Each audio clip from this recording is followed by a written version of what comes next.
You're being lied to about the SG-70 variable. It's one of the best primary weapons in the entirety of Helldivers 2. A plethora of players will tell you it's terrible, and the first reason they give is the weapon's light pin, which I don't quite understand. A lot of enemies have no medium armor, so you can kill them very quickly, and this weapon's damage output in the different modes it has becomes absolutely insane. There's also higher tier enemies that tend to have a weak spot that requires a lot less armor pin level. You can one-shot a harvester in the ultimate mode, and it doesn't stop there. I'll go into detail on how it performs against every faction, especially what it's good against on them, and what it's not so good against. Speaking of not so good, the ergonomics are 22. Weapon customization comes in clutch, allowing you to change only your scope to get a massive 3 extra ergonomics. Just so we're clear, this stat being that low makes it not very fun to shoot weapons. That applies to this gun too. They should definitely increase that to probably 40, 50. I would take 60, you know? This weapon has 3 firing modes. I would describe them as spray and pray, musket, and cannon. The 2 interesting ones are actually called volley, which fires 7 shots, and ultimate, shooting all remaining ammunition in your magazine, which can be 49 or 1. Anything between also works. You effectively have a Swiss Army knife you can use against the majority of factions. I'll begin with the most fun faction I've fought so far. That'd be Squids. Variable's good against every unit on this faction, except for Stingrays. They require a medium pin, and Leviathans. But Stingrays don't spawn too often, so it's not a huge deal there. You can take out meat bobs using 2 ultimate shots, which is roughly 98 rounds.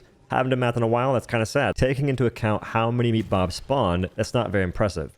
But then you add in the other items you're using to damage them, and this can be a pretty solid option to finish off the kill. You can also go to volley mode to maybe save ammunition. Against the voteless enemies, if you're in the basic auto mode, you one-shot them to the waist.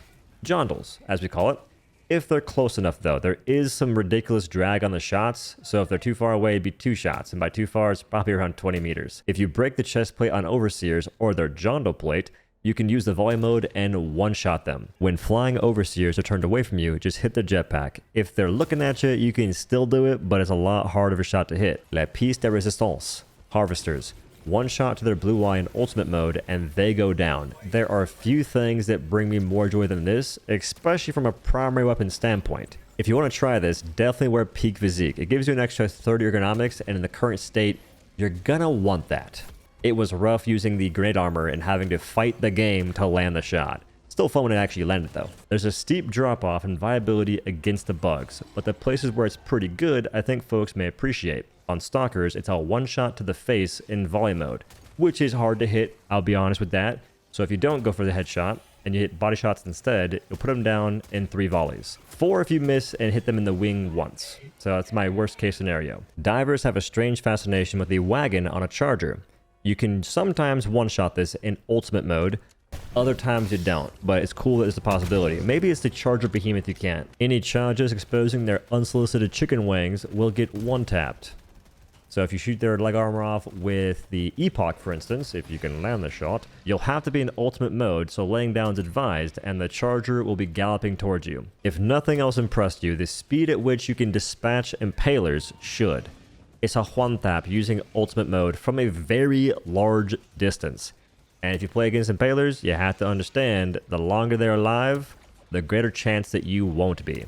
And I'm talking the span of 3 crossbow shots, they will decimate you. It has potential to make the Bowspire Seed fun to fight. You one-shot these spitter dudes, and they have a chain reaction that happens if they're close to each other. Bile Warriors, it's a 3-tap I believe, or 2, depends on how close they are. They explode fairly often after doing this, so it doesn't make you waste ammunition when they're headless, chasing you down as often. And against Bile Spewers, it's a one-tap to the face in volley mode. Is there a higher level Bile Spear that has medium armor on its forehead? Because I was one-tapping them consistently on lower level. Volley on Alpha Commander is 2-shot from essentially any distance. On the Brood Commander, it's a 2-tap from around 15 meters away because of drag, but if they're close enough, it's a one-tap. Just make sure you melee them if they go for a swipe, otherwise you took their head off and now they're faster, and you'll get gutted like a fish. Automatons, automatons, automatons. I enjoy shooting out rocket strider rockets from a distance with volley. Breaking the heat sink on Hulks is a great time.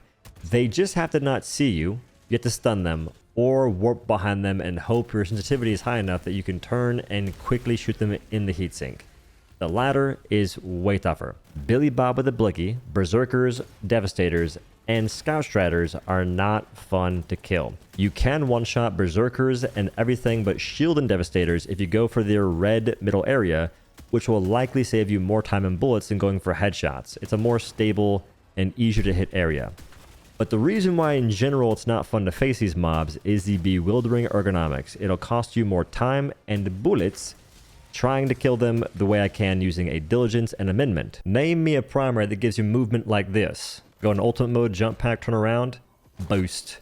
If you need to escape the voteless or any illuminate enemy and you see a wall in a dumpster, boost. Over the wall. Later, nerds. It's essentially the warp pack for brokies. Now, if you're trying to use the jump pack and shoot midair in the direction you're going, not wise. Hover pack, same deal. It still begs the question, how are you being lied to? There are folks that will say the VG-70 variable is terrible. It's one of the worst primaries in the game, but yet they love the Lib Carbine, Penetrator, Liberator, Tenderizer, and Adjudicator. Basic assault rifles that don't have anything unique about them. And you can like those weapons, you can love them, but you can't say they're better than the VG-70 variable. They may have attributes that are better, ergonomics, more ammunition, with a drum mag, I guess, but they don't do what this gun can do. Not even Adjudicator because it has medium pin, but even still, the time it takes for you to make any use of the medium pin. What are we talking about? Even though it's light pin, it has the ability to kill all the enemies I listed. That does not mean it's perfect and shouldn't receive some changes. It'd be amazing if in the volley mode you got medium pin. Food for thought. Some folks said heavy pin in the ultimate mode. That is a tall order, but imagine a mission that gave you crazy weapons, like that idea for instance, but it wasn't here for very long. So akin to the Dark Fluid Jetpack mission that gave you the Dark Fluid Jetpack. We don't still have that, but it was fun to use it while it lasted. Be pretty sick. I do believe the ergonomics are atrocious and have to be increased to probably 50, man. That'd make it a lot more fun to shoot, and making guns fun to shoot should be the top priority. The drag is a problem. Why do my bullets do a lot less damage when they travel a whole 15 meters?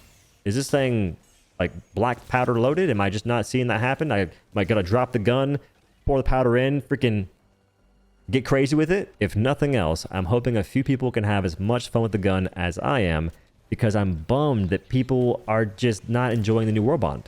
Because sure, a few folks aren't gonna like it that much, but maybe it's not that big a deal, because as people say, folks are more inclined to leave a bad review than they are a positive one. So I read my comments. I probably shouldn't. People saying, oh, it's another influencer. Oven's going off. Saying things are S tier. S tier may be a bit facetious, but for me, it's better than the vast majority of Warbonds. Easily. And the things that I'm doing with it, bro, I'm telling you, it's nuts. Warp Pack alone is S tier. You can farm more super credits to buy more Warbonds. So if we're getting technical, yeah, it's S tier. You know what? I'm going to make another video on that. It's a good idea. Let's go ahead and write that down. Anyway, thanks for watching. I appreciate your time, and hopefully you didn't waste your time here.